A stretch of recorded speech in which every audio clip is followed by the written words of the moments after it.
Senhor nosso Deus, nosso Pai querido amado, gostaria de entrar na sua presença, Pai, para primeiramente agradecer por todos que disponibilizaram, Pai, um tempo para acrescentar cada vez mais da sua palavra, Pai, e que não só acrescentar para si, mas também que espalhar esse evangelho, as boas novas, Pai, para que todos também conheçam a sua palavra.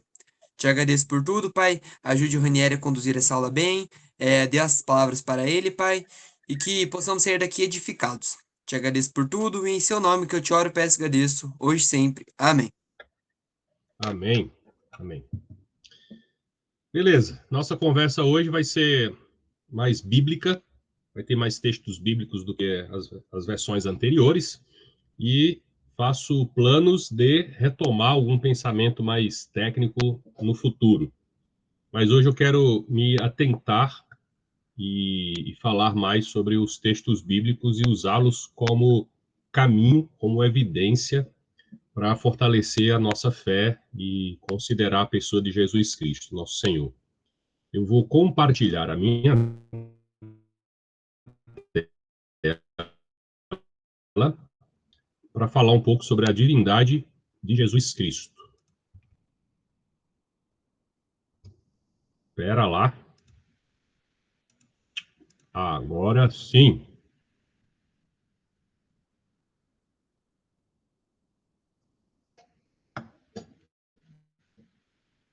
Belê. Eu não tô vendo ainda não, hein? Divindade. Não tá. Espera Agora lá. foi, agora foi. Agora foi. Agora foi. Agora foi. Tá vendo um trono aí no céu?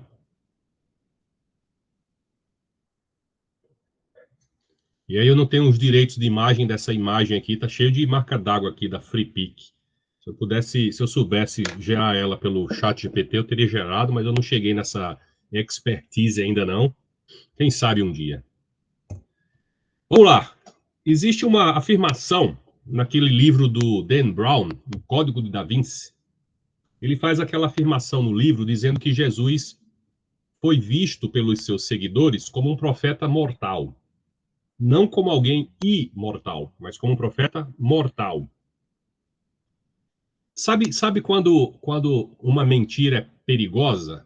Quando ela tem um fundo de verdade. E os seus discípulos, inicialmente, o consideravam como um rabi, alguns como um profeta. Claro que a gente tem aquela célebre frase de Pedro, dizendo quem Jesus era. Ele era o Cristo, Filho de Deus, do Deus vivo. E Jesus até destaca de que quem deu a Pedro a noção daquilo não foi carne e sangue, mas foi o Pai que estava nos céus, né? Mas até então, não havia um consenso sobre quem Jesus era.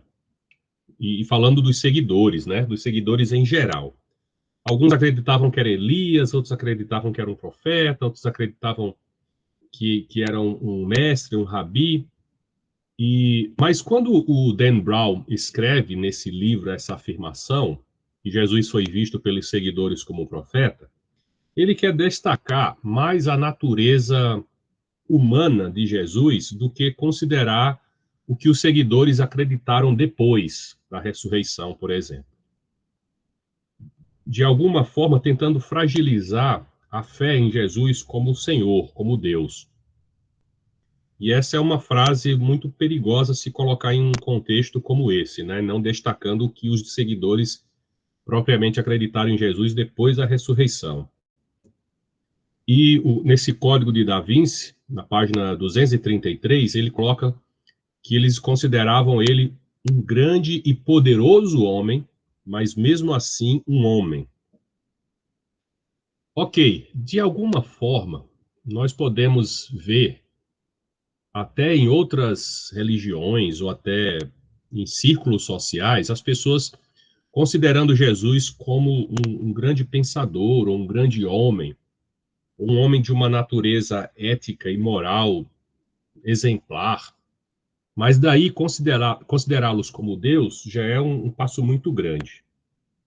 Só que considerar Jesus como um grande professor, um grande profeta, e a gente tem muitos livros baseados nos ensinamentos de Jesus, ou na sabedoria de Jesus, mas desacreditando ele como Deus. E considerá-lo só como um grande mestre, um grande pensador, um grande homem de moral, não é muito lógico, né? Não é um caminho lógico e racional, considerar só isso. Porque Jesus fazia afirmações sobre si mesmo, que atestava ou direcionava sobre a sua divindade. Uma dessas afirmações é sobre exatamente o que é a verdade. O que é a verdade. E Jesus dava direção de que não só ele sabia o que era a verdade, mas ele próprio era a verdade. Se você lembra, Pedro afirmou que Jesus era Deus quando, naquela região de Cesareia, na Cesareia de Filipe, a região de Cesareia de Filipe era uma região majoritariamente de gentios. Era uma região muito confusa. E tinha judeus, mas era mais majoritariamente de gentios. E Jesus usa exatamente aquele ambiente em que eles vão entrar que ele vai entrar com os discípulos, para perguntar para os seus discípulos quem eles acham que ele é. Então, chegando à região de Cesareia de Filipe, perguntou aos seus discípulos: quem os homens dizem que o Filho do Homem é? Filho do Homem é uma expressão messiânica, né? Você já sabe. Eles responderam: alguns dizem que é João Batista, outros Elias, outros ainda Jeremias, ou um dos profetas. E vocês, perguntou ele, quem vocês dizem que eu sou? Simão Pedro respondeu: tu és o Cristo, o Filho do Deus vivo. Pedro está afirmando e asseverando que Jesus é Deus, não só o Messias, mas está o colocando igual a Deus nessa afirmação. Mateus 16, 17, respondeu Jesus: feliz é você, Simão, filho de Jonas, porque isto não lhe foi revelado por carne ou sangue, mas por meu Pai que está nos céus. Então, essa clareza na afirmação de Pedro, Jesus diz que veio de modo iluminado, ou inspirado, ou direcionado pelo Pai. O Pai está dando a Pedro essa clareza, ajudando ele a ter essa sabedoria de clareza para afirmar isso a respeito de Jesus naquele momento. Então, a gente tem, ao longo das passagens de Jesus, vários testemunhos positivos de quem ele é. Um testemunho, inclusive, positivo de uma testemunha hostil a gente tem nas Escrituras. Nesse caso de Pedro, é um testemunho positivo de uma testemunha positiva ou pacífica. Mas a gente tem, ao longo das Escrituras, também testemunhos positivos de testemunhas hostis. Por exemplo, Mateus 27, 41 a 42, e a gente está considerando o texto bíblico como um documento fiel, um documento fidedigno. A gente pode falar isso depois, mas os evangelhos, o Novo Testamento, o Velho Testamento, são documentos fidedignos. Ele tem fidelidade, ele tem acuracidade, tem precisão. E claro que a gente considera eles como inspirados, mas eles são historicamente fiéis. Mateus 27, 41 a 42 diz: da mesma forma, os chefes dos sacerdotes, que não são amigos de Jesus, né, são hostis a Jesus, os mestres da lei, que são hostis a Jesus, e os líderes religiosos, também hostis a Jesus, zombavam dele, dizendo: salvou os outros, mas não é capaz de salvar a si mesmo. E é o rei de Israel. Desça agora da cruz e crê. Eu tô com coisa bem em cima aqui do material aqui. E creremos nele. Ok, tem algumas afirmações aqui que a gente já pode usar como um testemunho. Primeiro, que essas pessoas tão hostis a Jesus estão confirmando que Jesus tinha capacidade de salvar os outros. Mesmo que ele não estava com capacidade de salvar a si mesmo, ele considera que Jesus salvou os outros. Por quê? Porque ao longo de todos os milagres que foram questionados por esses mestres da lei, eles não questionaram o milagre em si, mas questionaram quando o milagre era feito. Por exemplo, se era feito num dia de sábado, ou em nome de quem, ou sobre a autoridade de quem Jesus realizava os milagres. Os milagres, esses testemunhos, não eram invalidados pelos seus inimigos, mas eles eram criticados por outros argumentos, não pelo poder que Jesus demonstrava. Então, a gente tem um testemunho positivo de testemunhas hostis a respeito de Jesus. Mateus 27, 43. Ele confiou em Deus, que Deus o salve agora, se dele tem compaixão, pois disse, sou filho de Deus. Aqui a gente tem outros testemunhos vindo de testemunhas hostis a Jesus. Primeiro, eles acabaram de dizer que Jesus confiava em Deus. Acabaram de dizer que Jesus atestava, ou falava, ou testemunhava ser filho de Deus. Jesus não dizia, então, que era um bom mestre, ou um bom pregador, ou uma pessoa ética. Não. Os seus inimigos estavam conscientes de quem Jesus dizia que ele era. E Jesus afirmava ser filho de Deus. Então, considerar Jesus como um bom mestre, mas não considerá-lo filho de Deus ou Deus, seria uma incongruência, até mesmo porque Jesus se declarava filho de Deus ou vindo da parte de Deus ou Deus. Então, não é racional para a nossa geração considerar Jesus um bom professor e um bom mestre e só querer ele nessa área e negar totalmente a sua identidade messiânica e divina, porque ele mesmo queria ser reconhecido e identificado como Deus. Marcos capítulo 2, versículo 5. Vendo a fé que eles tinham, Jesus disse ao paralítico, filho, os seus pecados estão perdoados. Marcos 2, 6 e 7. Estavam sentados ali alguns mestres da lei, raciocinando em seu íntimo.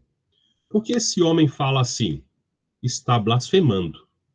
Quem pode perdoar pecados a não ser somente Deus?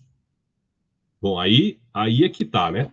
E veja que eles estavam raciocinando. Eles pararam para considerar o que Jesus acabou de falar. Jesus acabou de falar para aquele paralítico que os pecados estão perdoados. Se só pode falar isso, ou só pode perdoar pecados, só Deus pode falar isso, então quem é aquele homem que está falando isso? Por que Jesus está falando isso? Isaías 43, versículo 25. Sou eu mesmo, aquele que apaga suas transgressões, por amor de mim, e que não se lembra mais de seus pecados. Lá em Isaías, o profeta Isaías, falando pela vontade de Deus, ou testemunhando o que Deus revelava, nos lembra que só Deus apagava transgressões, só Deus perdoava pecados. E aí a gente tem Marcos 2,5, Jesus dizendo que perdoa pecados. Então, ou ele não perdoa pecados, ou ele perdoa pecados. Se ele perdoa pecados, então ele é Deus.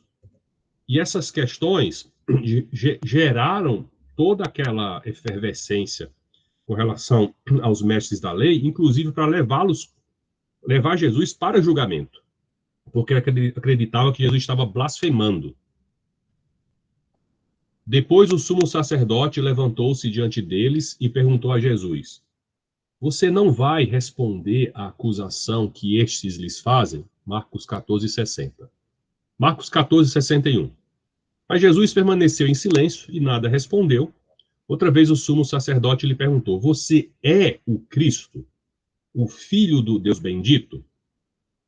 O que o sumo sacerdote está perguntando por meio desse questionamento? O que o sumo sacerdote quer, no final das contas? Saber o quê?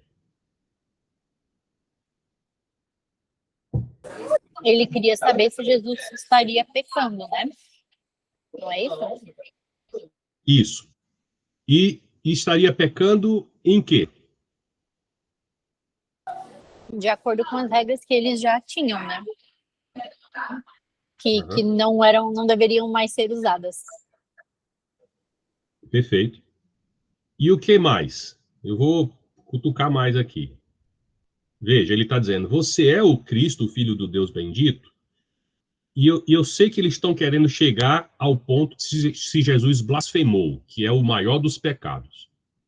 A blasfêmia aqui seria qual? Qual seria o pecado que eles queriam encontrar Jesus ou acusar Jesus de estar praticando? Jesus estava falando que ele era Deus, né? Que ele era Deus. Perfeito. Seria o pior pecado do mundo, seria alguém dizer que era Deus. A não ser, não seria pecado e não seria blasfêmia se fosse Deus. Se fosse o próprio Deus falando. Marcos 14, 62. Sou, disse Jesus. E qual foi a prova que ele deu, ou a indicação, ou a evidência? Qual é a evidência que Jesus deu para aqueles homens que o estavam acusando? Qual a evidência que Jesus deu para o fato dele ser Deus? Ele disse, e vereis o Filho do Homem assentado à direita do Poderoso, vindo com as nuvens do céu. Agora, nessa afirmação, ou nessa evidência, a gente tem um problema, porque se você deixar para crer só quando vi Jesus assentado à direita do Poderoso, vindo com as nuvens do céu, não vai mais dar tempo de se arrepender. Não vai mais dar tempo de glorificá-lo como Deus.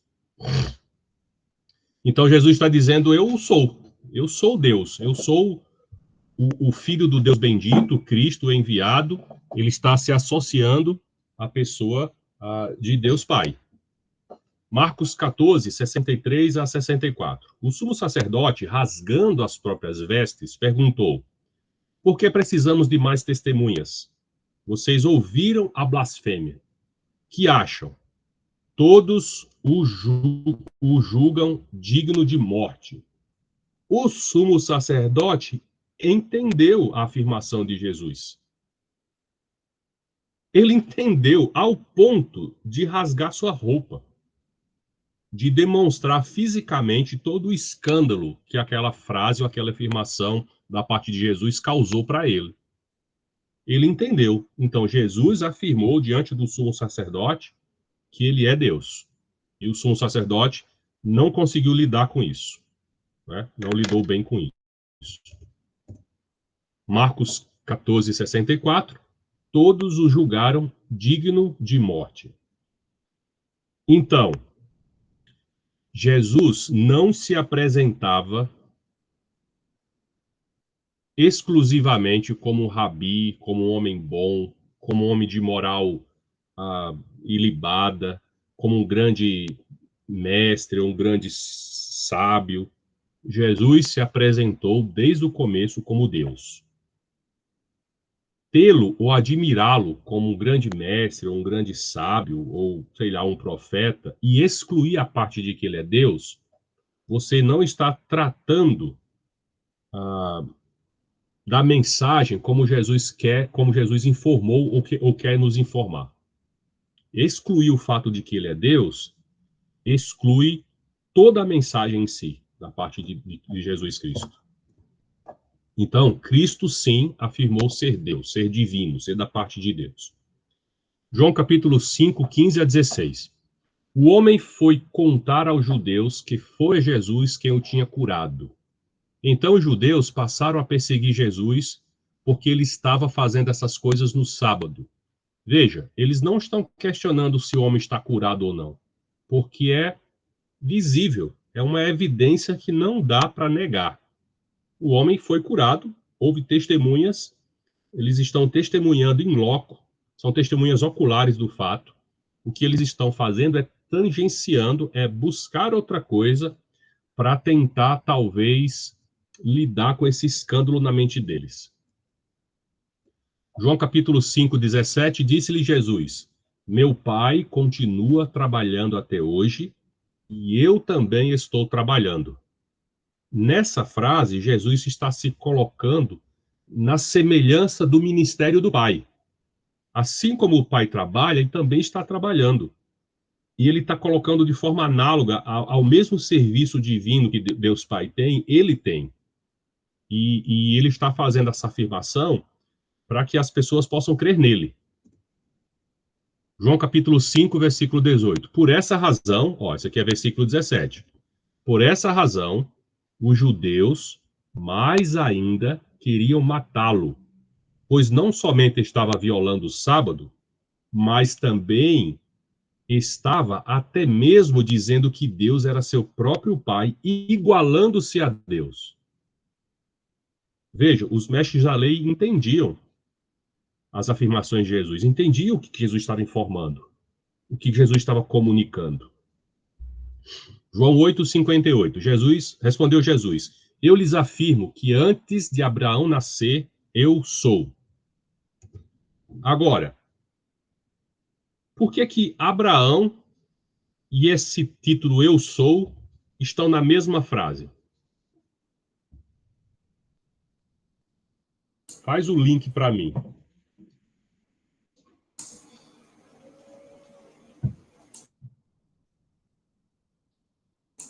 Que eu sou foi a maneira como Deus tinha se apresentado para o povo dele no Velho Testamento. Perfeitamente. Muito bem.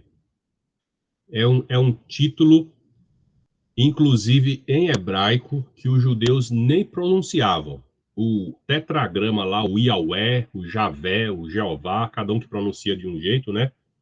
É uma expressão da divindade de Deus que remete ao fato de que ele não teve um início nem tem um fim. Jesus usa essa expressão e esse título para dizer que ele é esse Deus que é antes de todas as coisas. Cronologicamente, ele é antes de Abraão, mas ele não está falando só de cronologia que ele vem antes de Abraão em termos de nascimento. Ele está falando em termos de grandeza também. Porque para os judeus, o pai da fé deles é quem? É o pai Abraão. Se eles pararem para escutar alguém, entre todos os testemunhos, eles vai ganhar sempre o voto de Abraão. Se Abraão falar alguma coisa, eles vão dizer, pronto, a gente fica agora com o que Abraão falou.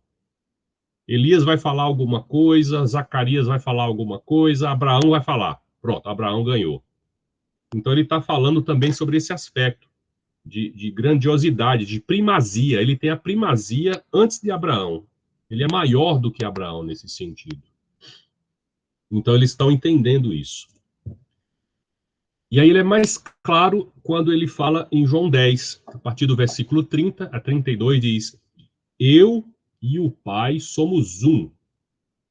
Novamente, os judeus pegaram pedras para apedrejá-lo, mas Jesus lhe disse: Eu lhes mostrei muitas boas obras da parte do Pai. Por qual delas vocês querem me apedrejar? E essa afirmação é forte, é uma afirmação contundente. Ele está dizendo que ele é da mesma natureza do Pai Celestial, que ele e o Pai são da mesma natureza. Ele já havia afirmado que ele e o Pai têm o mesmo trabalho, o mesmo ministério aqui. E agora ele está dizendo para os judeus que ele e o Pai é um só, e que ele realiza as boas coisas, as boas obras, do mesmo jeito que o Pai realiza. E se eles quiserem acusá-lo de alguma coisa, seja por isso, por ser a expressão exata da natureza de Deus aqui, inclusive nas boas coisas que pratica. Responderam os judeus: Não vamos apedrejá-lo por nenhuma boa obra, mas pela blasfêmia, porque você é um simples homem e se apresenta como Deus. Tá vendo? Não tem como escapar, não dá para escapar. Jesus foi claro. Ele estava comunicando que ele estava em natureza humana, mas ele não era 100% humano. Ele era 100% humano e 100% Deus. É uma conta... Geralmente as contas bíblicas são assim, mas acho que vocês entenderam o que eu quis dizer, né? Na visão dos judeus, para os judeus, ele estava testemunhando que ele era mais do que aquela natureza humana que eles estavam vendo e estavam podendo se relacionar. Era o Deus conosco, segundo Mateus, né? É o Deus aqui na terra.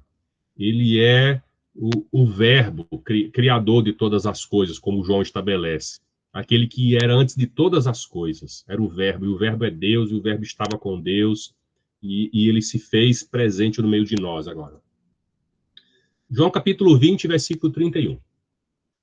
Mas estes foram escritos para que vocês creiam que Jesus é o Cristo, o Filho de Deus, e crendo tenham vida em seu nome. João, quando apresenta o seu evangelho, o relato de Jesus Cristo, ele apresenta também um propósito. É pegar essas evidências, esse testemunho, para gerar fé em cada um de nós, e essa fé em Jesus Cristo, que é Deus, nos leva a ter vida, e vida em seu nome. Nós seremos salvos e teremos vida, ele vai criar vida em nós. Então, crer em Jesus como Filho de Deus, ou como ser divino, participante da divindade, é a base, é a estrutura para termos vida em seu nome, para sermos salvos. Mas, já que a gente está falando do João, do apóstolo João, ele também afirmou que Jesus era Deus. João capítulo 1, versículo 1 e 2, no princípio era o verbo, ou logos, ou a palavra, né? No princípio era o verbo, e o verbo estava com Deus, e o verbo era Deus. Ele estava no princípio com Deus. Olha como João constrói essa estrutura desses dois versículos. Logo de cara, no Evangelho, na abertura do Evangelho, ele já dá as bases da fé que devemos ter em Jesus Cristo, da crença em Jesus Cristo. A gente tem que aceitá-lo como ele é. E quem ele é?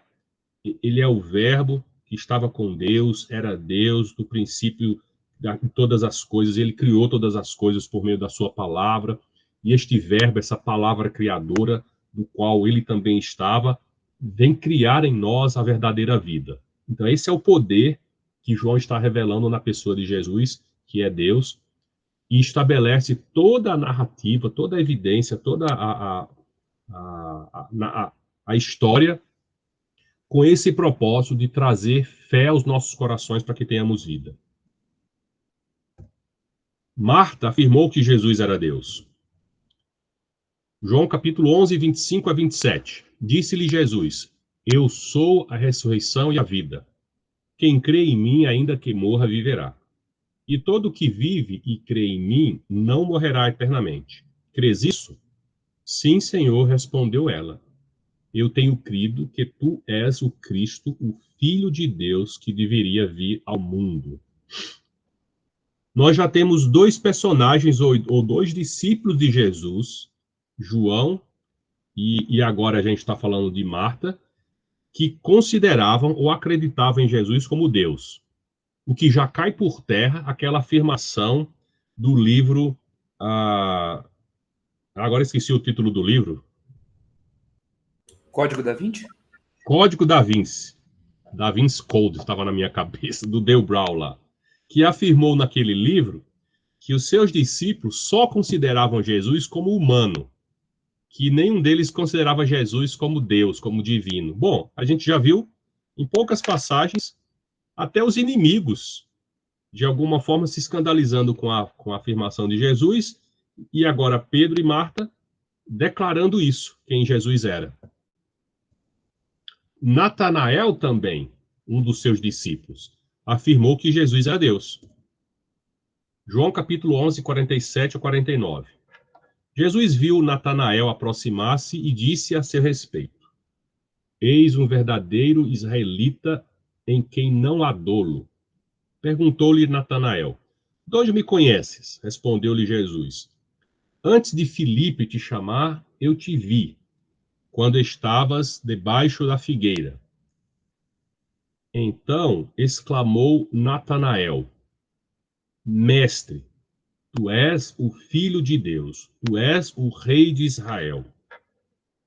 E eu sei que a primeiro momento, a expressão Filho de Deus ou Rei de Israel não parece que ele está colocando Jesus como divino, mas está. Essa é uma expressão que um judeu jamais falaria de um homem qualquer.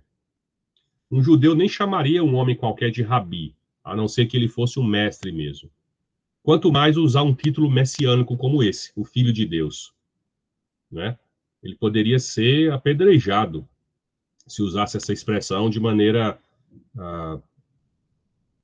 comum, né? Sem realmente estar falando isso de verdade. Estevão afirmou que Jesus era Deus. Atos capítulo 7, 55 a 56. Eis que vejo os céus abertos e o Filho do Homem que está em pé à mão direita de Deus. Quando foi que Estevão falou essa frase, quando Estevão teve essa visão? Quando ele ia ser apedrejado. Perfeitamente. Jesus já tinha ressuscitado? Sim. Sim, já em Atos ele já tinha ficado aqueles 40 dias, já tinha subido aos céus, manifestado. Exatamente. Eliana, eu não sei se você estava antes, mas essa mesma frase aqui que Estevão está dizendo, que ele está vendo, é algo que Jesus falou que eles iam ver. Lembra Sim. da passagem lá? Sim, Que você vocês falou. vão ver o Filho do Homem à direita de Deus. Eu sou, né? Você é Falou Deus. Ele disse, que o sumo sacerdote ficou muito bravo. Exato. Olha que impactante, Eliana.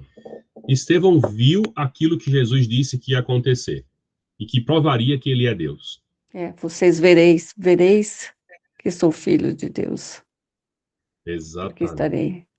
estarei à direita do Pai. Exatamente. E Estevão estava vendo isso, mas numa condição de rendido, Morte, de né? acolhido por Deus. De morte. De Se morte. despedindo. Se despedindo, porque ele já estava totalmente apedrejado, né? Já tinha sido todo apedrejado, né? E estava vendo isso. E teve tempo de falar isso para aqueles que estavam apedrejando, inclusive para Paulo. Exatamente. E ele está comprovando isso, está atestando aquela afirmação de Jesus. O autor da carta aos Hebreus também afirmou que Jesus era Deus. Mas, referindo-se ao Filho, diz: o teu reino, ó Deus, dura para sempre. Referindo-se ao Filho, ou seja, referindo-se a Jesus. Diz a Jesus, o Filho: o teu reino, ó Deus, dura para sempre. Então, o autor de Hebreus está se referindo a Jesus Cristo, o Filho de Deus, como o possuidor de um reino, como o rei de um reino, e sendo o próprio Deus, cujo reino dura para sempre. Então, o autor de Hebreus tinha essa mensagem para nós, para afirmar, autenticar essa identidade de Jesus Cristo como Deus. Tomé afirmou que Jesus era Deus. E lembra, Tomé foi um dos que mais demorou a crer na ressurreição de Jesus. De fato, disse que só iria crer se pudesse tocar em Jesus fisicamente. Depois, João 20, 25 a 29. Depois disse a Tomé: mete os dedos nas feridas das minhas mãos e a mão no meu lado. Não continues descrente. Acredita. Meu Senhor e meu Deus, exclamou Tomé. A gente fala muito da descrença de Tomé, né, na dúvida que ele teve, mas a gente esquece essa expressão tão forte e de maneira tão antecipada. A gente vendo entre os apóstolos, ele tem uma declaração muito antecipada de todos os outros, de maneira clara, considerar Jesus como Deus e declarar isso na frente de todos. Meu Senhor e meu Deus. Paulo afirmou que Jesus era Deus. Enquanto aguardamos a bendita esperança, a gloriosa manifestação de nosso grande Deus e Salvador, Jesus Cristo. Tito, capítulo 2, versículo 13. Seus seguidores estavam convictos de que Jesus era Deus. Por exemplo, Justino Marte no ano 100, que viveu entre 100 e 165 depois de Cristo, já nos seus escritos deixava claro quem era Jesus e a natureza divina que ele tinha. Ele escreveu: sendo o verbo primogênito de Deus, é Deus mesmo. Jesus é ambos Deus e Senhor. Irineu, que viveu em 177 depois de Cristo, escreveu: o nosso Senhor e o nosso Deus. Clemente de Alexandria: ele era o seu filho, naquela expressão messiânica, divina. Inácio de Antioquia: Deus existindo na carne, inclusive Jesus, o nosso Senhor. Deus encarnado, Deus mesmo aparecendo em forma de homem. Gregório Taumaturgo: só há um Senhor, o único do único Deus de Deus, o Filho verdadeiro do verdadeiro Pai. Melito de Sardes: ele era homem, mesmo assim ele é Deus. Plínio, o moço, era uma pessoa não cristã, que escreveu por volta de 112. Ele está escrevendo ao imperador Trajano, e dentre outras coisas ele está guardando uma evidência de como os discípulos de Cristo o tratavam, como as pessoas adoravam a Jesus Cristo. Disse-lhe ao imperador Trajano: os cristãos da igreja primitiva tinham o hábito de se reunir um dia específico e cantavam um hino a Cristo como se cantasse a um Deus. Então, Plínio, que nem era cristão, já tinha a noção de como os discípulos criam em Jesus, ou acreditavam que Jesus fosse o quê? Deus. Então, João capítulo 14, versículo 6 diz: eu sou a verdade. Ok, essas passagens todas já derrubam aquela ideia do livro do Dan Brown, o Código da Vinci, que afirmou naquele livro que os discípulos de Jesus não o consideravam como Deus, mas simplesmente como um homem comum. Não considerar Jesus como Deus, mas só como um homem comum, cheio de virtudes, eu diria que é um dos principais enganos dessa geração, ou dessa contemporaneidade. E eu queria que vocês pensassem ou conversassem comigo sobre isso. Por que será que considerar Jesus só como um grande homem é um grande mal para a humanidade?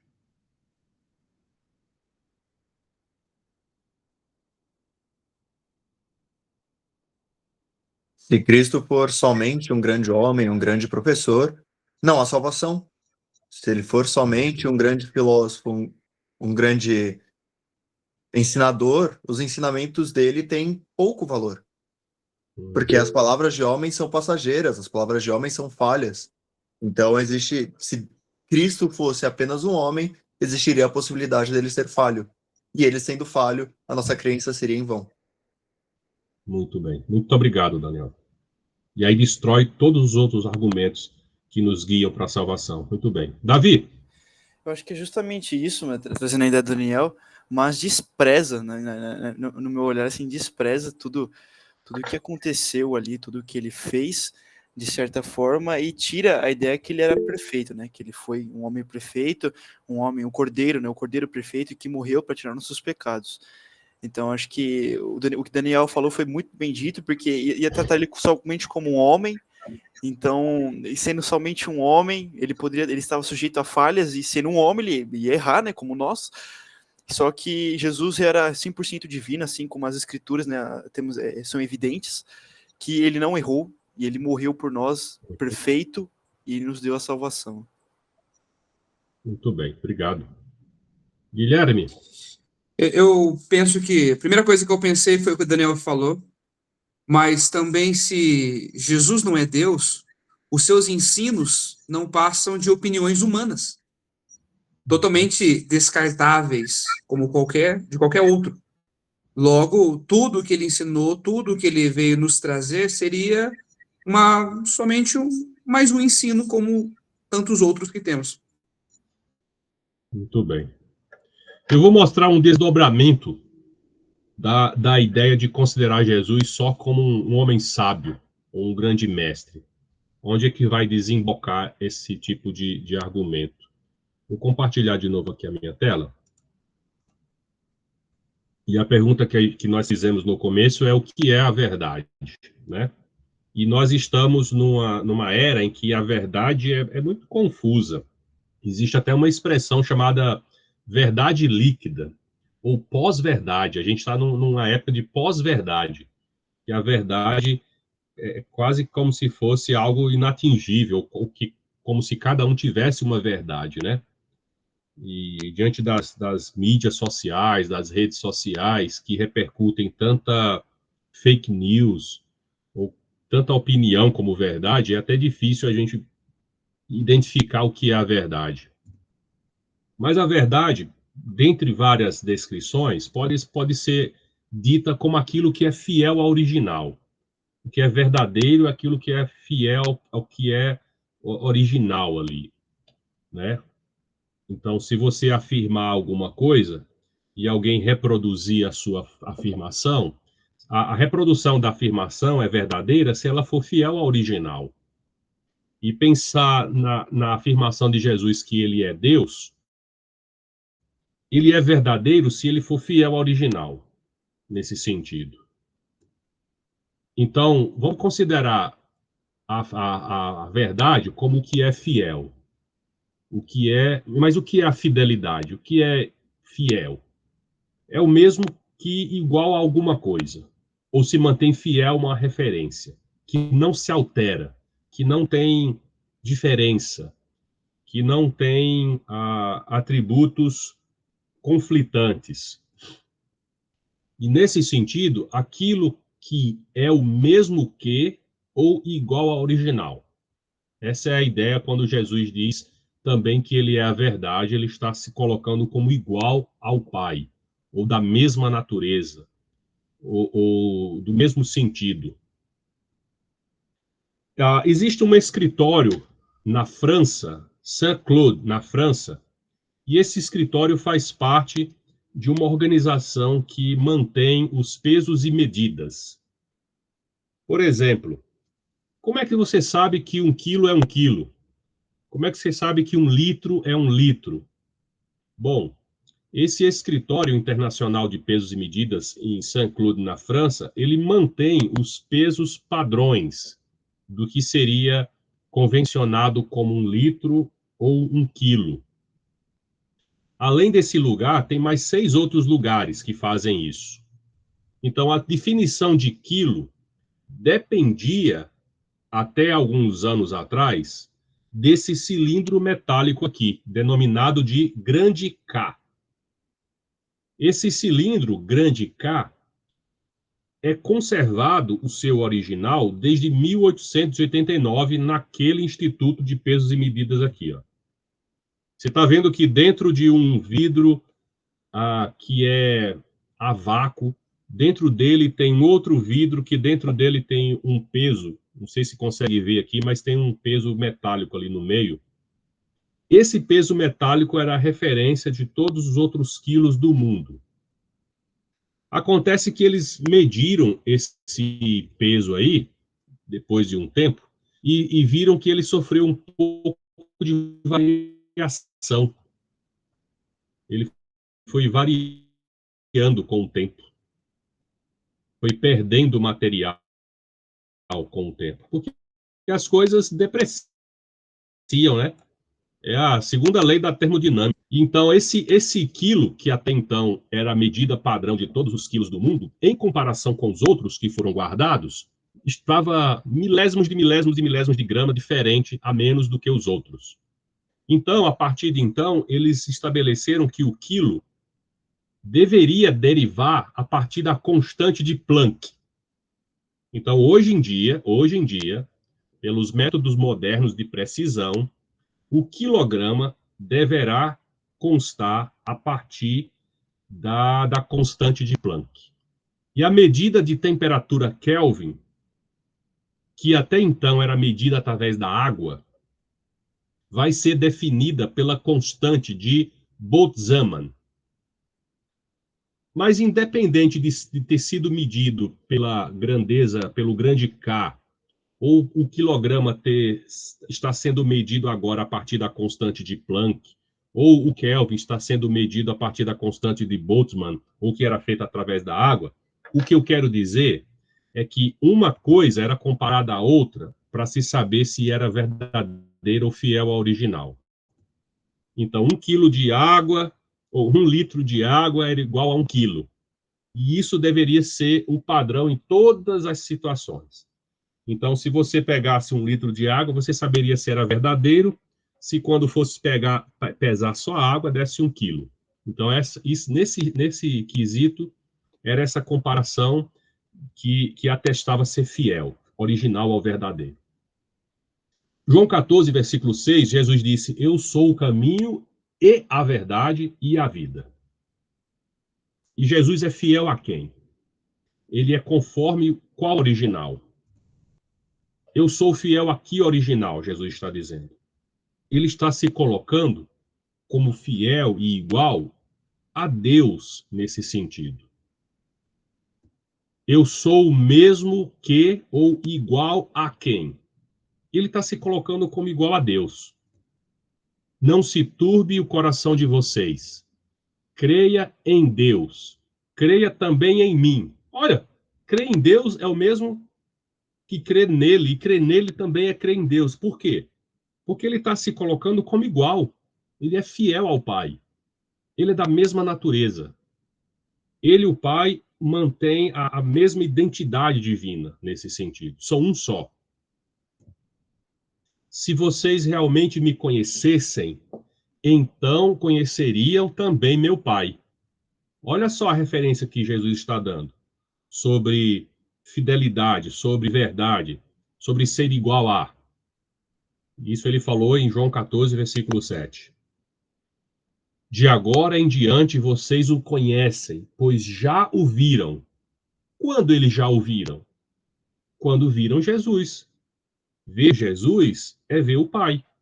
Conhecer o Pai é conhecer a Cristo. Conhecer a Cristo é conhecer o Pai. Ele e o Pai são um. Quem me vê, a mim, vê o Pai. João 14, versículo 9. João 14, versículo 24. A palavra que ouvistes não é minha, mas do Pai que me enviou. Olha aí a referência que Jesus está dando. E quem me vê a mim, vê aquele que me enviou. João 12, 45. João 8, 32. E conhecerão a verdade, e a verdade os libertará. Verdade, inclusive, dele ser fiel ao original, fiel ao Pai. Ele está nos revelando Deus, revelando a natureza divina, revelando a mensagem celestial, por ser Deus. E aí a gente tem um trilema. Esse trilema é o seguinte: se, de maneira geral, a sociedade só considerar Jesus como um grande homem, como um sábio, como um exemplo de pessoa, mas desconsiderar ele como Deus, vai ter um grande problema. E o problema é esse trilema. O trilema busca mostrar que não é coerente reduzir Jesus apenas a um grande mestre moral. Por quê? Porque suas próprias palavras exigem uma decisão mais radical. E qual é essa decisão? Ou você rejeita ele como falso, ou aceita ele como divino. Não dá para aceitá-lo só como grande mestre, sem considerar ele como divino. Jesus afirmou ser Deus, correto? Logo, a gente tem duas alternativas iniciais aqui.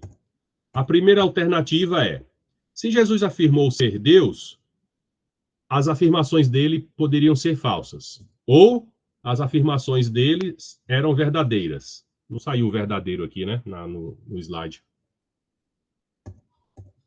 Se as afirmações dele eram falsas, a gente tem dois pensamentos, ou dois caminhos. Ele sabia que as afirmações dele eram falsas, logo ele era uma pessoa falsa. Ou ele não sabia que as suas afirmações eram falsas.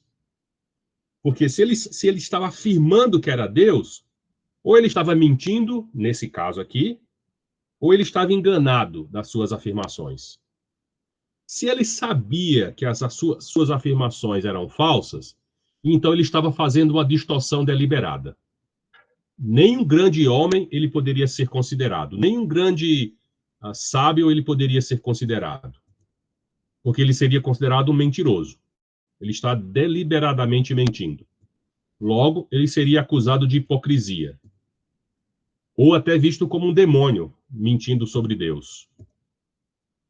Então, seria como uma pessoa tola, porque ele morreu por isso. Ele acabou morrendo pela sua mensagem. E como alguém que sabe que está falando a mentira vai morrer pelaquilo que está falando? Não é lógico. Agora, se ele não sabia que as suas afirmações eram falsas, ele foi realmente enganado. Ou ele era um lunático. Ele não estava bem da cabeça. Mas se as pessoas o elogiam por ser tão sábio, não podem, ao mesmo tempo, elogiá-lo por ser tão sábio e desconsiderá-lo ser divino, senão cairia nessa cilada de que ele poderia ser um lunático. Mas se suas afirmações eram verdades, e eu creio que eram verdades, aí tem que admitir ele como Senhor. Chegou num ponto sem volta. Porque as outras questões, você chega num dilema que você cai num buraco, cai numa cilada. Porque se considerar ele um grande homem, e ele não falou a verdade, pode ser mentiroso ou louco. Mas se ele falou a verdade, é Senhor. E sendo Senhor, só tem duas alternativas. Ou você pode aceitá-lo, ou você pode rejeitá-lo.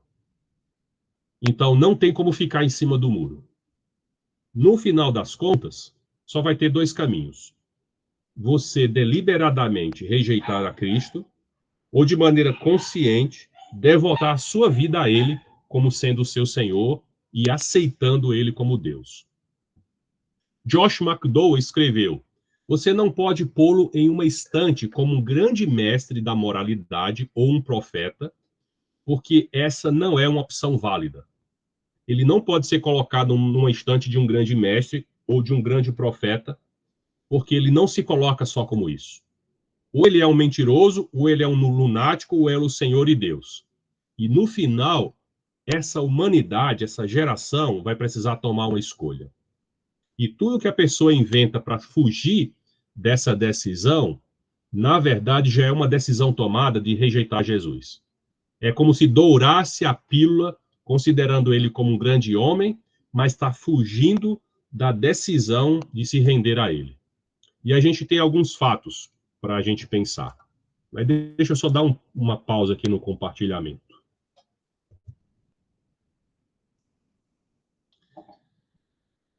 Me fala a compreensão que vocês tiveram desse trilema. Realmente é um trilema, né? É bem emblemático, é bem problemático, mas é interessante, porque um trilema é isso mesmo, né? Você tem que... É uma dessas opções desse problema, né? Dessas três, você tem que escolher. E é fato, né? É muito interessante, é fato. Ou você acredita nele ou você não acredita. Agora, pensar em todas essas outras opções que as pessoas, sem saber que usar esse termo, né, que é um trilema, é um problema, é uma ação que você tem que escolher ali, algumas vezes até meio, eu não sei, até explicar como que pensar que Jesus poderia ser mentiroso, que ele poderia ser um lunático e ter agido dessa maneira, né? Isso para mim vira um caos. Eu considero o seguinte: ter preguiça de pensar não vai ser justificativa para livrar ninguém. É, né? boa definição. Excelente, eu diria, ótima definição. É bem isso, porque não tem muito o que fazer. E as pessoas fazem isso, e o duro que elas simplesmente elas não aceitam, ou muitas vezes elas só rejeitam, e elas, como eu já tinha falado, elas se auto-justificam, elas aceitam daquela maneira. E quando você estava falando esses três, né, esse trilema, eu pensei no que você estava falando no início dos sacerdotes, né? É, eles mesmos faziam essas perguntas para eles mesmos, entre eles, nas suas reuniões. Eles faziam essas perguntas para Deus, para Jesus, como eles fizeram. Jesus respondia para eles, e eles tinham essa escolha. Eles escolheram, eu acho que mesmo acreditando, vamos dizer que era Deus, eles rejeitaram isso. E isso nós vivemos hoje, nós vimos hoje. Acreditamos, mas rejeitamos. A Isso mesmo. humanidade faz isso, né? Deixa eu passar a palavra para o Daniel, que está com a mão levantada aqui. Obrigado, Ranieri. Eu acho muito legal quando a gente pega esses trilemas ou qualquer linha argumentativa um pouco mais forte da apologética cristã, que isso só demonstra o quão complexa é a nossa fé e o quão completa ela é. Porque para qualquer rumo que a gente for levar essa conversa, a gente consegue chegar a uma conclusão inevitável da existência de Deus. E a gente chega naquela Amém. parte. Se ele existe, se Jesus é o Cristo, e de fato todas as evidências apontam para isso, nós temos duas opções: aceitar ou não aceitar.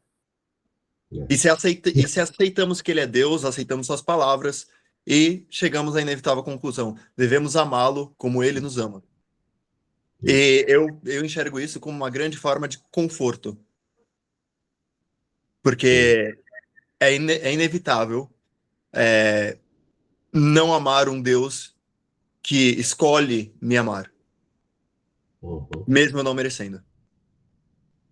E confiando neste Deus tão maravilhoso, em palavras tão fortes e poderosas, e confiando nessa linha, porque para mim é evidente que maravilha será desfrutar das bênçãos que ele promete para nós. Porque tem muitas bênçãos e são maravilhosas. É grandeza, é força, é poder, é maravilha, é renovo. É manifestação. Que ele está nos prometendo. Manifestação. É uma manifestação. Ô Ranieri, e como Guilherme. pode, né, as pessoas hoje, as quais não aceitam Cristo sendo Deus, podem muitas vezes ser consideradas pessoas sábias que esse mundo tem? Exatamente, Guilherme. Eu acho que esses nossos encontros aqui têm demonstrado o perigo que é essas falácias de inteligência ou sabedoria, excluindo, por exemplo, a nossa fé em Jesus. Excluir fé em Jesus, para mim, já é burrice. Desculpa o termo. É inteligente, faz sentido, é coisa sábia aceitar Jesus como Senhor, como Salvador, como Deus. É um caminho de morte. A gente chega num ponto, considerando, por exemplo, essa descrença na pessoa de Jesus, é chegar num ponto contraditório. Ele se choca contra si mesmo, todos os outros argumentos. Eu considero Jesus uma grande figura, um grande mestre. Beleza, mas aí, para você, se ele não é Deus, ou ele é louco, ou ele é mentiroso, que já excluía que ele seria uma boa pessoa. Então, é um beco sem saída para alguém. É um beco sem saída. No final, a pessoa crê ou a pessoa não crê, nesse ponto. E aí desmascara esses argumentos, colocando exatamente como são. Um beco sem saída em termos de argumento de raciocínio. E Jesus nos dá essas provas, nos dá essas evidências, como a gente viu. E lendo as Escrituras, como a gente só está lendo as Escrituras. Eu estou pegando versículos bíblicos e apresentando de novo, já estão todos lá, né? A gente só está reconsiderando à luz das evidências, como Jesus estava se revelando para cada um de nós, nos dando essa segurança e essa certeza. Eu ainda vou falar muito sobre ressurreição, mas eu já queria trazer algumas coisas para essa aula aqui, para esse encontro. Deixa eu só compartilhar de novo a minha tela. Se você quiser me interromper, só falar, tá bom? Só liga o áudio aí e fala. Você vai mandar esse slide depois, né? Opa, vou. Coisa linda. O slide de hoje tá fraquinho, é só passagem bíblica. Fraquinho? Meu irmão, você comentou esse trilema aí, me É só versículo bíblico. Só? Deixa eu compartilhar aqui.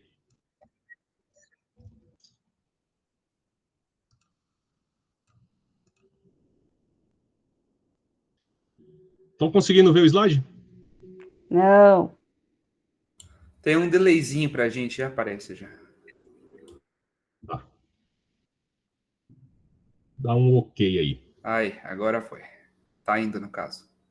Ok. Vamos trazer um fato sobre a ressurreição, tá bom?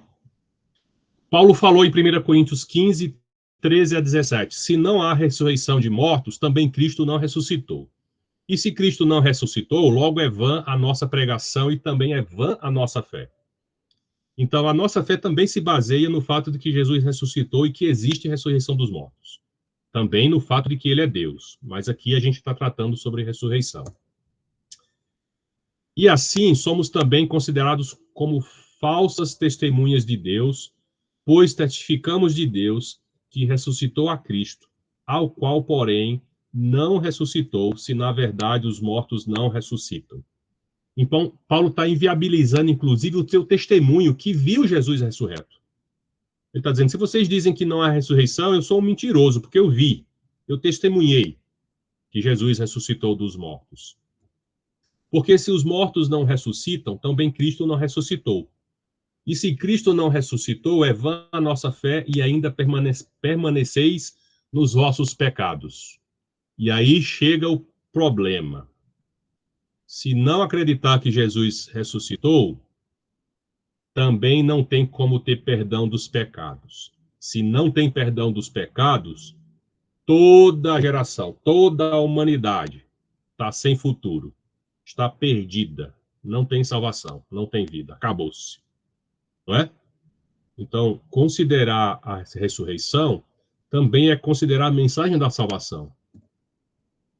Dr. David Strauss escreveu: toca o fundamental do cristianismo e é decisivo para as crenças do cristianismo. E ele estava falando sobre a ressurreição. A ressurreição é fundamental para o cristianismo, assim como a natureza divina de Jesus Cristo. Pedra de toque, não somente da vida de Jesus, mas do cristianismo mesmo, para pôr em risco tudo o que representa.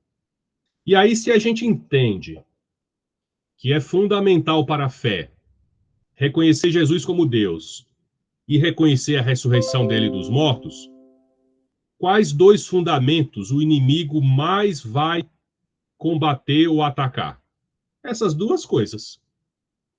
Negar que Jesus era Deus ou negar a ressurreição dos mortos. Porque se invalidar essas duas coisas no coração, no pensamento e no coração de alguém, ele inviabiliza a possibilidade dessa pessoa ser salva. É disso que eu quero falar. Que esse mundo, de maneira geral, tenta viver sem crer, para inviabilizar a salvação. As afirmações de Cristo, que ele iria ressuscitar dos mortos, a gente pode ver ao longo das Escrituras. Por quê? Porque era algo fundamental para a fé e para a salvação dos discípulos. Mateus capítulo 20, 18 a 19. Escutem. Nós estamos indo para Jerusalém, onde o Filho do Homem será entregue aos chefes dos sacerdotes e aos mestres da lei. Eles os condenarão à morte e o entregarão aos não-judeus. Eles vão zombar dele, bater nele e crucificá-lo. Mas no terceiro dia, ele será ressuscitado.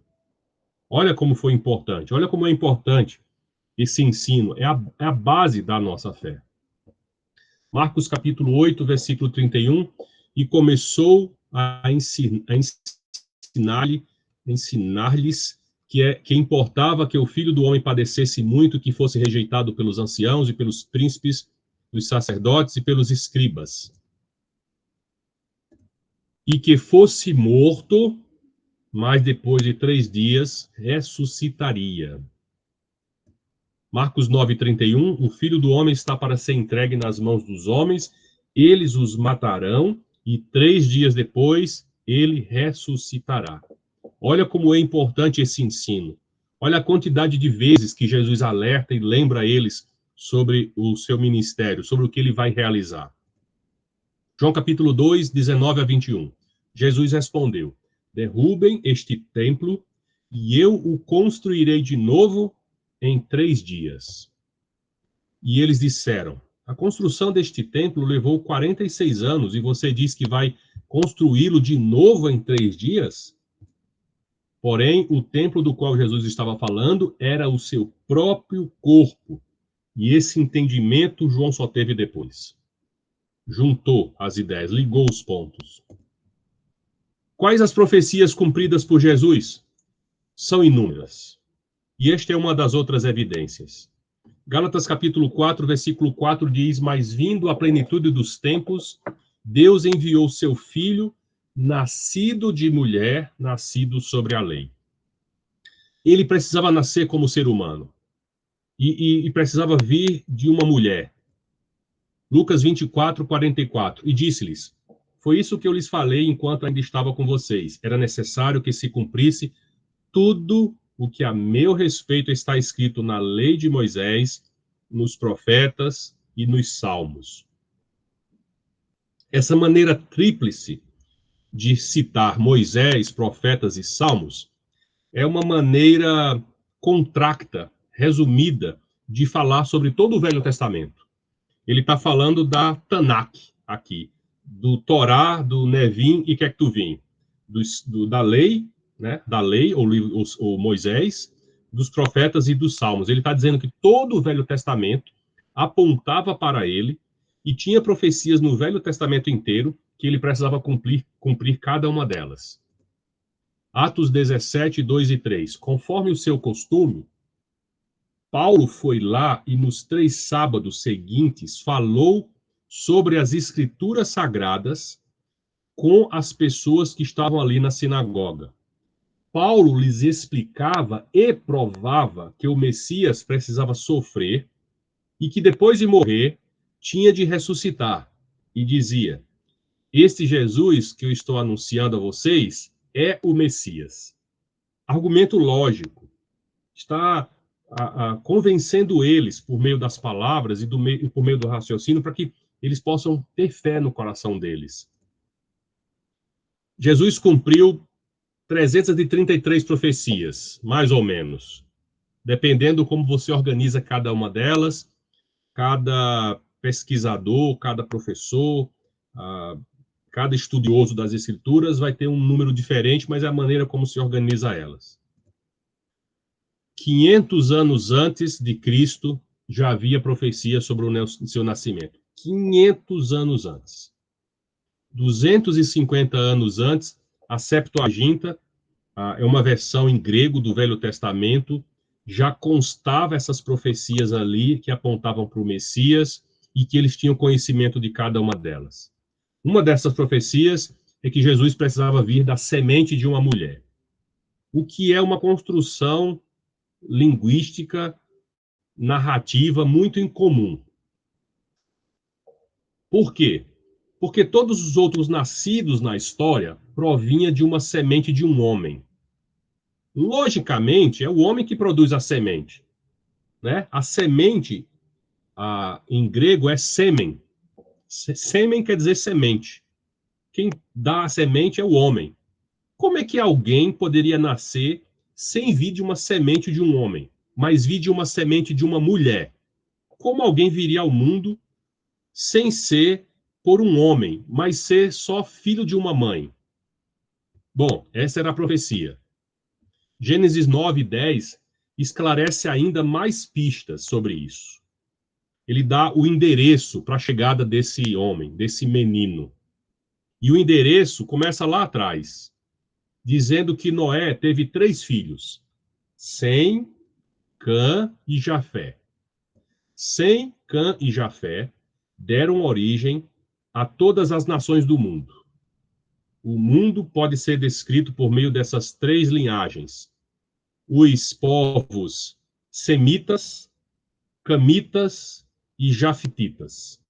Mas desses 3, Deus exclui 2 e estabelece por meio de um, os semitas, através de Sem, um dos filhos de Noé. E a linhagem de Sem foi grande, né? Gerou vários clãs e vários descendentes. 2000 anos antes, Deus chamou um homem chamado Abraão de Ur dos Caldeus.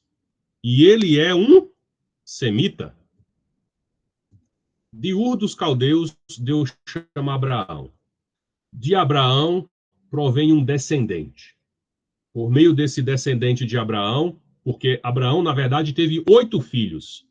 Deus elimina 7 desses 8 filhos de Abraão, da linhagem de Abraão, para escolher um só.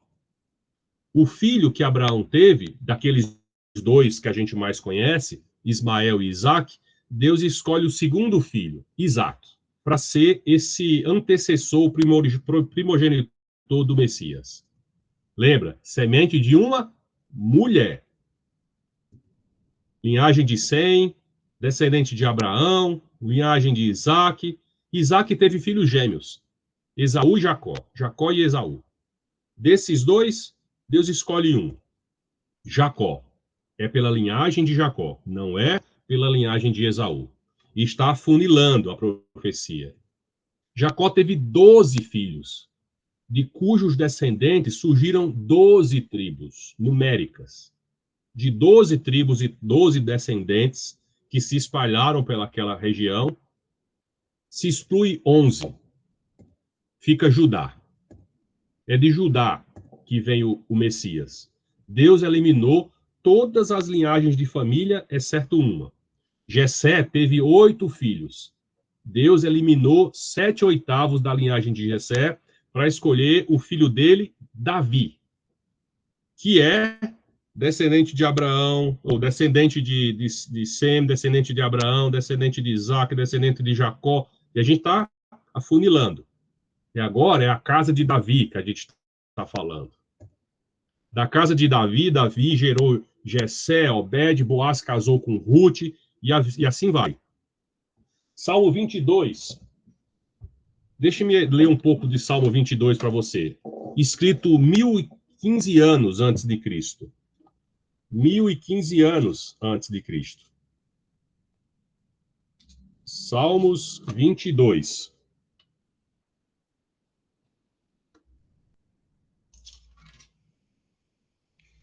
Meu Deus, por que me abandonastes? Por que está tão longe de salvar-me, tão longe dos meus gritos de angústia? Meu Deus, eu clamo de dia, mas não respondes, de noite não recebo alívio. Tu, porém, és o santo, és rei, és o louvor de Israel. Em ti os nossos antepassados puseram a sua confiança. Confiaram e os livrastes. Clamaram a ti e foram libertos. Em ti confiaram e não se decepcionaram. Mas eu sou verme e não homem, motivo de zombaria, objeto de desprezo do seu povo. Versículo 8. Recorra ao Senhor, que o Senhor liberte, que ele o livre, já que quer bem. Contudo, tu mesmo me tirastes o ventre, deste-me segurança, junto ao seio de minha mãe. Desde que nasci, fui entregue a ti. Desde o ventre materno, és o meu Deus. Não fique distantes, ele vai dizer. Mais na frente, vai dizer, meu vigor secou-se como caco de barro, e a minha língua gruda no céu da boca. Deixaste-me no pó à beira da morte. Cães me rodearam. Um bando de homens maus me cercou. Perfuraram as minhas mãos e os meus pés. Posso contar todos os meus ossos, mas eles me encaram com desprezo. Dividiram as minhas roupas entre si e lançaram sorte pelas minhas vestes. Tu, porém, Senhor, não fiques distantes. Ó, minha força, vem logo em meu socorro. Bom, se você ler todo, vai entender que esse salmo é messiânico e está profetizando muito a respeito sobre a crucificação de Jesus 1015 anos antes. Jesus seria crucificado. Zacarias, capítulo 11, também tem aspectos proféticos do que iria acontecer com o Messias. Deixe-me ler um pouco de Zacarias, capítulo 11. Diz o seguinte: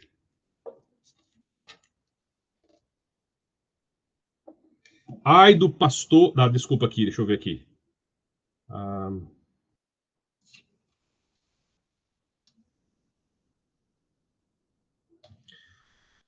Eu lhe disse, se acharem melhor, assim pague-me. Se não me pagarem, então me pagaram 30 moedas de prata.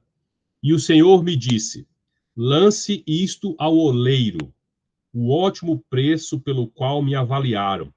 Por isso, tomei as 30 moedas de prata e as tirei no templo do Senhor para o oleiro.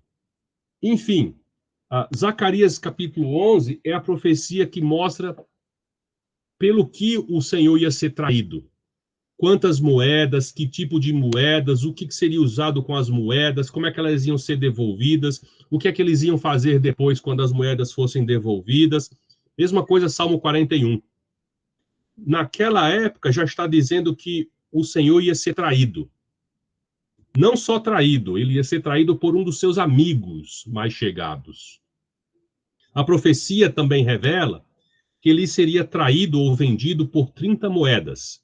Não 29, não 31, mas especificamente 30 moedas. Que essas moedas seriam de prata. Não seria de cobre, não seria de ouro, mas especificamente de prata. Elas seriam lançadas no chão, devolvidas, lançadas no chão. Qualquer chão? Não, no chão do templo. É muito específico. E que seria usado com aquele dinheiro para comprar o campo do oleiro para cemitério de estrangeiros. Tudo isso descrito em Isaías, naquele Salmo 41.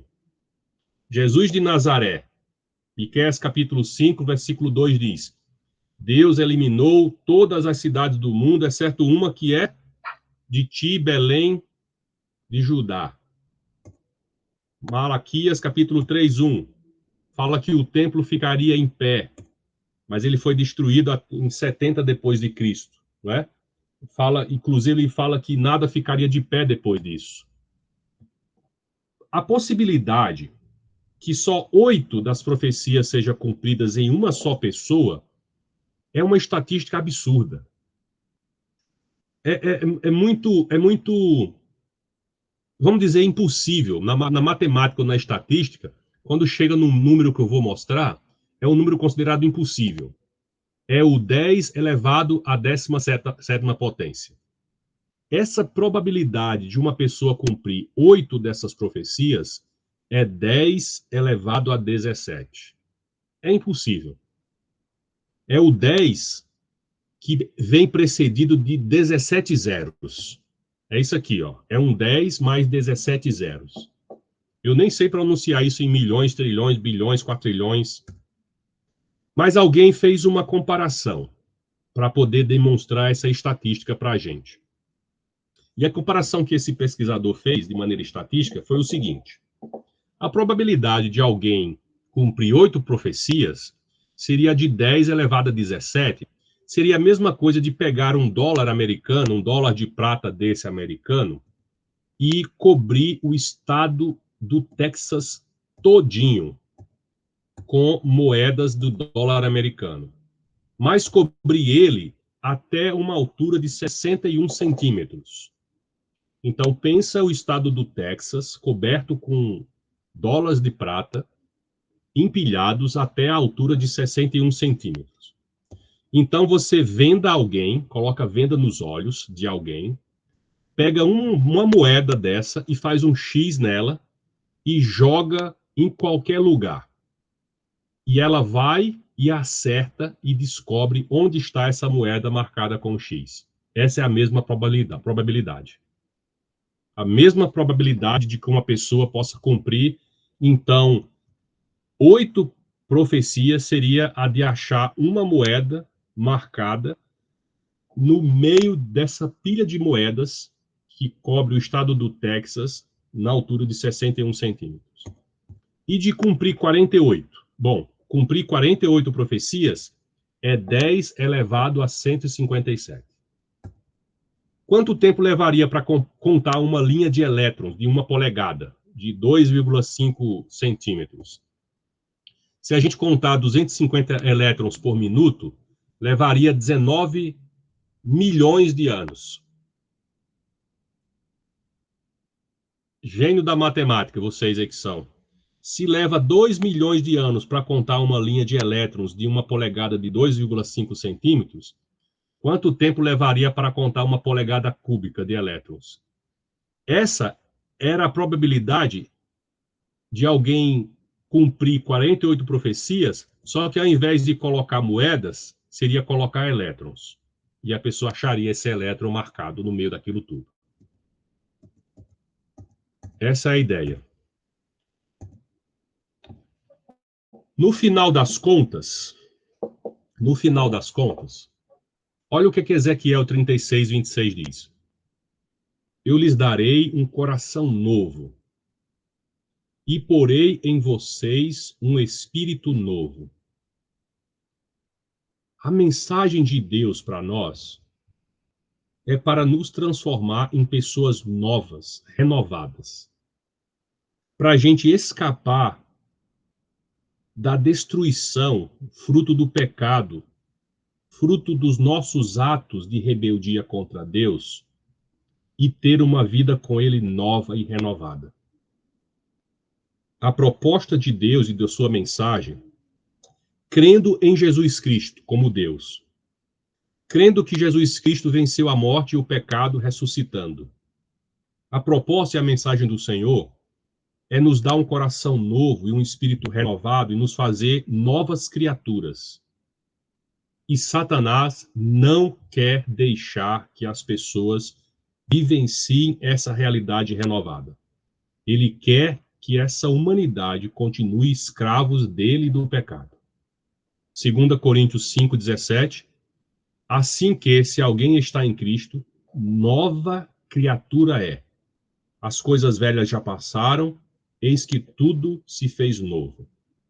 No final de todas as coisas, meus amados, é uma guerra espiritual.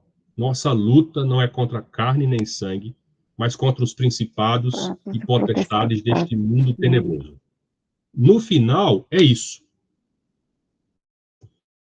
É uma guerra espiritual para não permitir que as pessoas sejam salvas. No final, é essa questão. E a gente está debatendo e buscando recursos para como apresentar essa mensagem poderosa que salva aos corações de todas as pessoas. E que elas tirem essas barreiras da descrença diante delas para receber o genuíno, puro e maravilhoso evangelho que salva. Porque é sobre salvação que a gente está falando.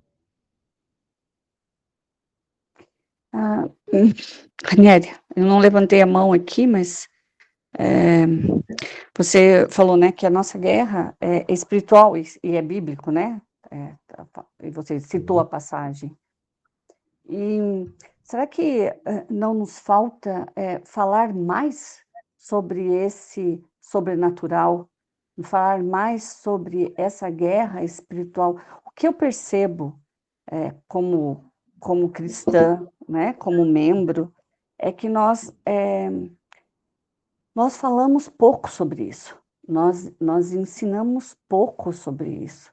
Nós acreditamos, eu estou falando então por mim, né? Não vou colocar na terceira pessoa do plural aqui, porque pode ser um equívoco, né? Mas o que eu penso é que falta isso, esse andar com Deus, esse saber que esse mundo que nós vivemos, ele é físico, mas ele é espiritual e existe o sobrenatural de Deus e que nós vamos ter, que eu só posso ter cada vez mais esse conhecimento de Deus quando eu caminho com Ele, quando eu tenho um vínculo com Ele, quando eu, naquelas opções que você colocou lá, que você acredita, eu acredito e eu ando com Ele, né? E eu sei disso, que Ele existe, e aí a minha fé pode ser falada através do exemplo. Porque é fácil, eu diria assim que é muito fácil a obscuridão. Ela é fácil. E o inimigo, né, o Satanás, o diabo, qualquer nome que está, e é espiritual também, né, ele está ali para nos cegar, para cegar as pessoas, como todos aqueles, a maioria daqueles quando Jesus passou aqui, quando ele se fez, né, Deus aqui na Terra, não enxergaram, rejeitaram, mataram. Era uma profecia? Era, tinha que ser cumprido daquela maneira. Mas quantos que tiveram isso, que não eram letrados, mas estavam ali como exemplo e negaram isso. E continuamos ainda com essa obscuridão, mesmo com tantas igrejas, com tantas pessoas dizendo cristãs, o mundo, a humanidade caminha, na sua grande maioria, nessa obscuridão. É fantástico Eu quando diria você terminou. Eu diria que a gente lida, às vezes, com extremos. A gente lida com extremos de pessoas que lidam de maneira fanática com as coisas espirituais. A gente vê, por exemplo, uma corrente de pensamento que são os pentecostais e neopentecostais, onde tudo é guerra espiritual e batalha espiritual. Por outro lado, a gente vê pessoas que flexibilizam o compromisso com Cristo. Flexibilizam de que forma? Às vezes tentando viver os dois mundos, tentando agradar dois senhores, tentando viver de maneira secular e material, e às vezes não colocando em prioridade as coisas de Deus. Então a gente está entre fanáticos e liberais. E esse equilíbrio, esse meio termo, parece que não agrada muito à sociedade, porque ou se rejeita, ou se vai viver um fanatismo religioso que é até agressivo diante de buscar o perdido, não é? Agressivo de que eu estou salvo, vou viver com Cristo aqui, e você que não quer nada, morra nisso. Sim, e até mesmo de rejeitar essas pessoas que... Rejeitar. De rejeitar. Quando você falou desse, eu não sei se você vai continuar, tem os extremistas, né? Mas eu não sei se, acho que talvez a maioria aqui não saiba, meu irmão ficou preso quase 4 anos. E uma das coisas que, num cubículo, né, hora com 8, hora com 12, e nos presídios, e na sua grande, eu diria em toda a maioria do sistema prisional carcerário do nosso país, ele é pentecostal. E lá dentro você não pode dizer que você é um católico, ou que você é um cristão, que você não é evangélico. E o pentecostal, ele é um fanatismo que realmente ele é agressivo. Meu irmão saiu de lá, ele saiu com ódio, eu diria, ódio tão grande dos pentecostais, ele fala, dos pentecostais, por causa da maneira como eles se colocam e a maneira como eles apresentam Deus, que é totalmente desconexo do que eles vivem ali. Então, isso afasta, e esses dois mundos, quando você está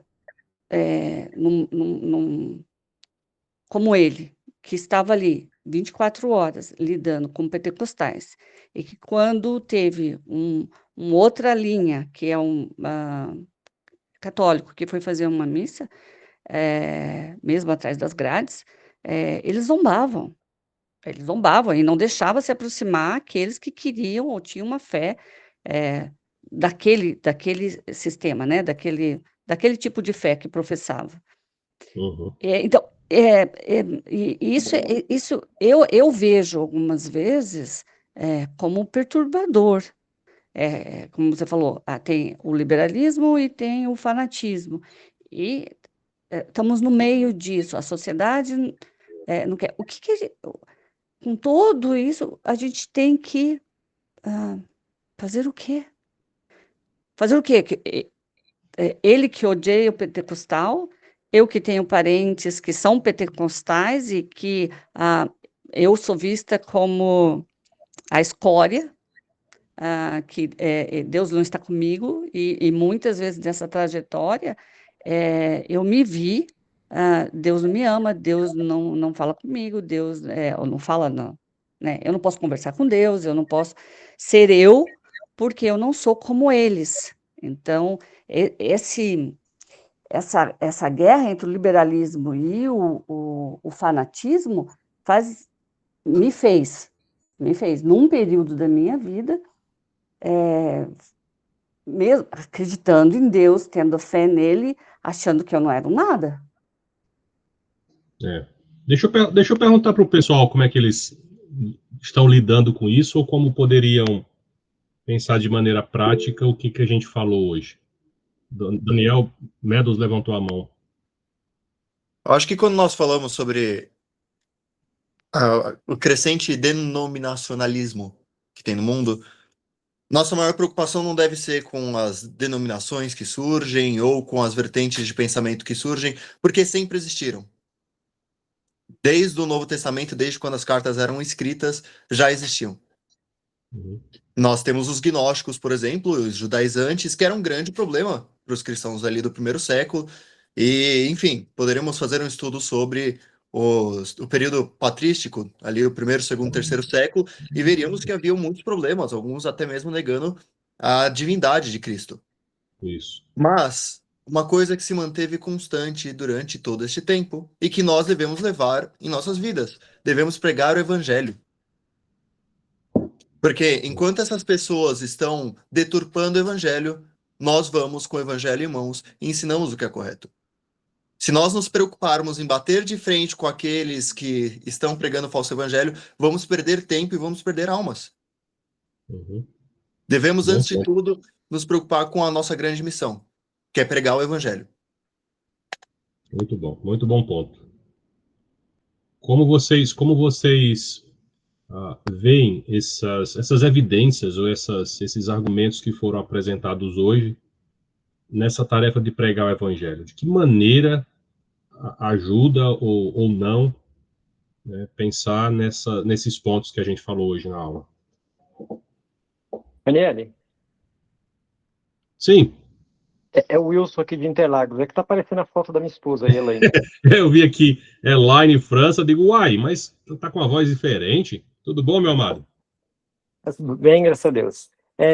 Eu gostei do que o nosso irmão acabou de falar aí, de que a gente tem que parar de se preocupar em disputar com outras pessoas e pregar o evangelho. Hoje eu conversei com um rapaz, com um homem, ele é, assim, uma pessoa, diz ele, bem praticante da Assembleia de Deus. E aí eu usei a Bíblia. As passagens que ele lembrava, eu fui mostrando para ele. Ele falou, eu estou lá há 30 anos e eu não sabia disso. E eu prego isso. Eu falei, então, você está pregando, usando um versículo. Então, é usar a própria Bíblia. E com jeito. E entender que mesmo a pessoa estando em outro lugar, nós temos a palavra. Então, nós temos que, com carinho, com jeito, com respeito, mostrar a Bíblia. O interessante é que você mostra a passagem e ele começa a pensar, eu falei, agora lê 2 versículos antes. Lê 2 antes, mais 2. Ele falou, Wilson, nunca me explicaram dessa forma. E olha que eu já fiz até seminário bíblico no nosso instituto. Eu falei, então, mas você tem que ler a Bíblia. Então é assim, é ficar dentro da Bíblia. Nós temos que parar de estudar de uma forma rasa. Um versículo e uma colocação. Não, não, não. Vai no Velho Testamento, que nem nós vimos hoje aí, que são várias passagens, profecias messiânicas, e quando não era profecia, mas já era fatos de que ia vir um Cristo Jesus, o nosso Salvador. Sim. Então, assim, nós precisamos entrar dentro do texto. Eu gosto quando a pessoa fala, nós não devemos julgar. Eu falei, então, olha lá para 1 Coríntios. O homem espiritual julga todas as coisas. Mas aí eu falo, agora lê o contexto.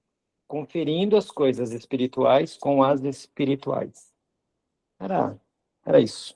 Tem mais coisa, mas a gente deixa os demais comentar. Fiquem com Deus. Muito bom. Obrigado, irmão. O Guilherme levantou a mão aqui. Levantei. Dentro de tudo isso que você ensinou hoje, penso que o principal é que tudo isso aumenta a minha fé.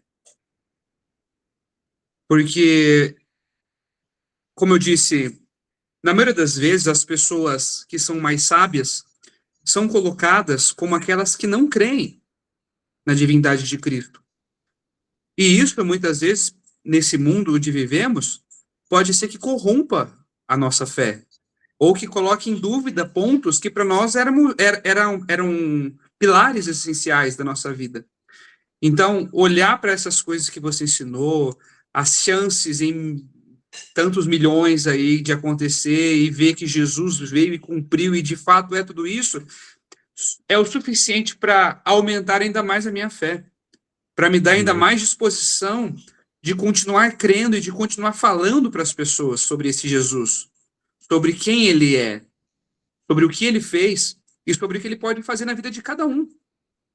Então, tudo isso me dá uma perspectiva de esperança no sentido de que há salvação neste homem, porque de fato ele era o Filho de Deus e cumpriu as profecias e morreu no nosso lugar para que a nossa dívida fosse paga.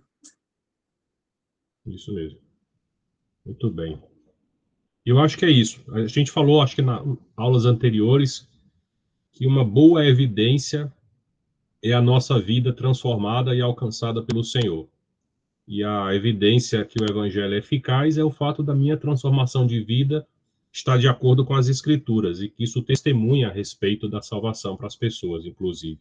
Então, é trabalhar a minha fé, trabalhar a minha obediência e usar a minha vida como testemunho, como declaração do que Deus tem feito. É contar para as pessoas o que Deus tem feito na minha vida, não é? Era a principal pregação dos apóstolos. E por muito tempo os primeiros cristãos testemunhavam a respeito da transformação da vida deles como prova da eficácia do Evangelho. Teve alguém que levantou a mão aqui, eu perdi o... Era o Ellison. O Ellison. Opa, boa noite a todos aí. Boa noite. Eu ia comentar o que o senhor acabou de falar. Eu falei, opa, ele já está falando o que eu ia comentar, então deixa eu baixar aqui. Mas só para aproveitar que eu abri o áudio aqui, eu gosto bastante também, quando Cristo se proclama Deus, na verdade ele te convida mesmo a ver se é verdadeiro o que ele está falando, né? Uhum. Essa é a parte que eu acho espetacular, realmente, de como se ele põe como réu, né? Eu adoro essa parte, a qual ele... se vocês querem saber se é verdade mesmo, põe a prova, né? E aí aqui a gente está reunido aqui, com um monte de vida transformada. Depois que conheceu e colocou a prova, começou a conhecer um pouquinho mais daquilo a qual ele vinha testemunhando até então. É maravilhoso mesmo. E eu fico profundamente tocado e edificado quando eu converso com vocês e vocês falam da experiência de vida que vocês têm com o Senhor, porque alimenta a minha fé. Vocês testemunham a respeito do poder de Deus quando falam para mim das transformações, mudanças, compreensão da vontade de Deus, clareza, porque algo que me pega também, eu sei que pelo fato de Jesus dizer eu sou Deus, mas também o fato dele nos chamar a ser um com ele. Imagina Deus nos chamar a ser um com ele, assim como ele é um com o Pai, sejamos um com ele, é maravilhoso isso, não é? É muito profundo, é muito santo o relacionamento dele com o Pai, é muito santo, muito puro. E ele nos chama a ser um com ele, de sermos renovados, transformados para ter essa capacidade de ter vida com ele de novo. Então essa mensagem é muito poderosa e faz todo o sentido de por que é tão atacada. Porque é uma mensagem transformadora de vida, né? Que liberta, é uma mensagem que liberta. Então é com essa fé renovada, alimentada, que eu quero encerrar a aula de hoje e fazendo plano da gente se encontrar depois. Eu estou gostando muito dessas aulas, tem me feito pensar muito sobre isso. Espero que vocês tenham conseguido identificar um caminho ou uma direção, pensando nessas evidências, inclusive para pensar de maneira racional e crítica muitas coisas e de pensar de maneira profunda outras também. Tá bom? Um varão para orar por nós, agradecendo por esse momento. Eu posso orar? Obrigado. Oremos. Senhor Deus Pai, grandioso Deus, chegamos em sua presença. Grato, Senhor, por mais um momento onde estamos aqui reunidos para ouvir a sua palavra e nela perceber que, de fato, o seu Filho Jesus se colocava como Deus, e é nessa fé que estamos, nesse reconhecimento do seu Filho, sendo também o Senhor. Que o Senhor nos abençoe e que mantenha a nossa fé firmada nessa certeza,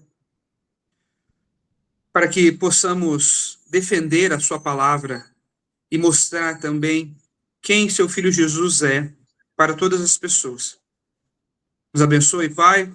Obrigado, agradecemos a presença do Ranieri aqui, que o Senhor continue abençoando, continue capacitando a usar esse dom para com mais pessoas, e cuide de cada um aqui, de cada família representada, que todos nós possamos estar, não somente neste momento, mas todos os dias, reconhecendo Jesus como nosso Deus.